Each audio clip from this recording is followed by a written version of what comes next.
Now we're going to get started. To move, we have to learn how to stand, okay? Our basic stance is predicated on the fact that you have footwork. If you can't move, you can't hit. You cannot be a Jeet Kune Do fighter. This is a thing that Bruce was trying to implement to his fellow martial artists, and that is the stance is not what blocks the strikes. The idea is not to get all of your vital targets out of the way, so therefore he can't hurt you because you can't move from here. So what you want to do is get up on your toes and let footwork be the best means for defense. We're going to start off with our basic stance, feet about shoulder width. Put your hands straight up.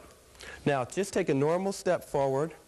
Hands are already up. You might want to drop your front hand a little bit. Your left hand is like you're talking on the telephone. Bend your knees and move around. Now everybody's stance is going to be a little bit different according to your own personal preference. This is all right. Some people like it out here a little bit more. Some people like to get in a little bit more. The main thing is that your hands are up, your feet are in close enough that you can move.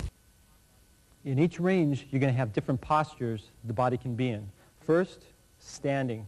Obviously, you do everything standing. Second, as we go down, change the range down. We go to kneeling range. The kneeling can be on one knee, right, left to right, or sometimes two knees. Okay, and there are styles that fight down here, and they start down here, or they might even be like this.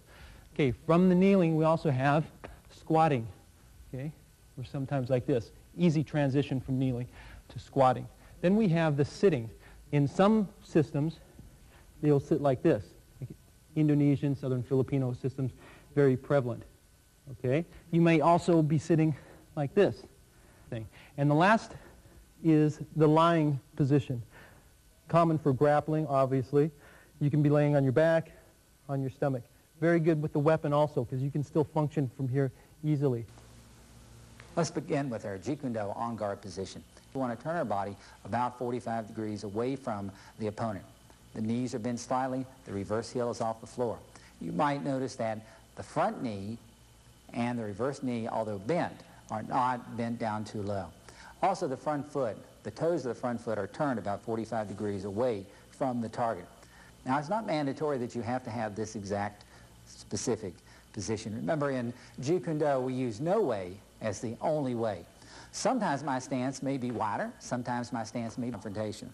The hands are placed, the right hand out in front, elbow guarding the ribs. The reverse hand is placed in front of the chin. Now Bruce Lee used the straight blast technique, the punching technique, and as a result was not that concerned with the hand being back like a typical boxer would use. So our hands are placed down in front. That's not to say they have to be there, but this is our typical stance that we use.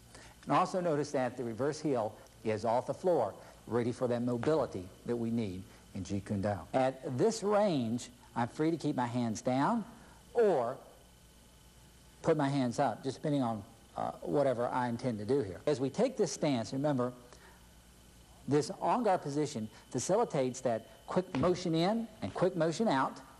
It also denies access to the targets, and it prepares our weapons for attack. But sometimes you'll find that your feet are a little closer, or that you have your left side out in front. In Jeet Kune Do, certainly the strong side is favored, but after 30 years of practice, both sides tend to be equally strong. So that's not to say that you can't use your left lead as well as your right lead. And so, once again, to review, the knees are bent, the feet are turned away from the opponent. Deny access by turning your body, shifting away, keeping your hands up, and having that springy type of motion so that you can blast in at the opponent or move back quickly out of the way. Our next section. The fighting stance, the Bai-Jung stance, you're going to step and slide forward, back, out.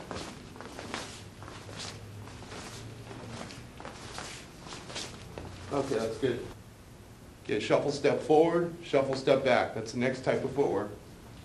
Shuffle step forward, shuffle step back.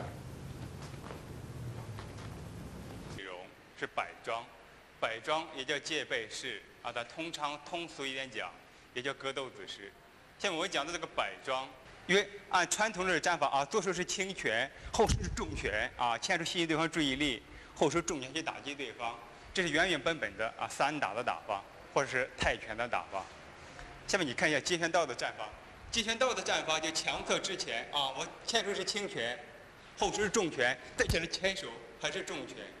就是说，我们从脚开始讲起，站立的时候，两脚啊前脚掌跟后脚跟基本成一条直，两脚前后站成一条直线，一条线你都打不到我，你只能有机会打到我的腿，但是等你踢过来的时候，我向后移，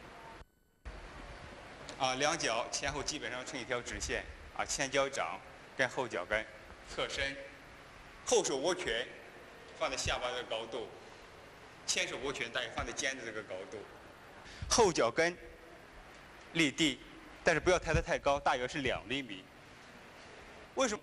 如果你身体收得太紧，就影响到你的速度的发挥。如果抬得太高，对方的脚贴到你的身体了，所以2个肘心基本上是介于2腿中间，这是我的前后脚，我的这个时候我也推不动，为什么？整个身体跟出拳成一个侧面，摆桩跟传统的摆桩的区别就在这里。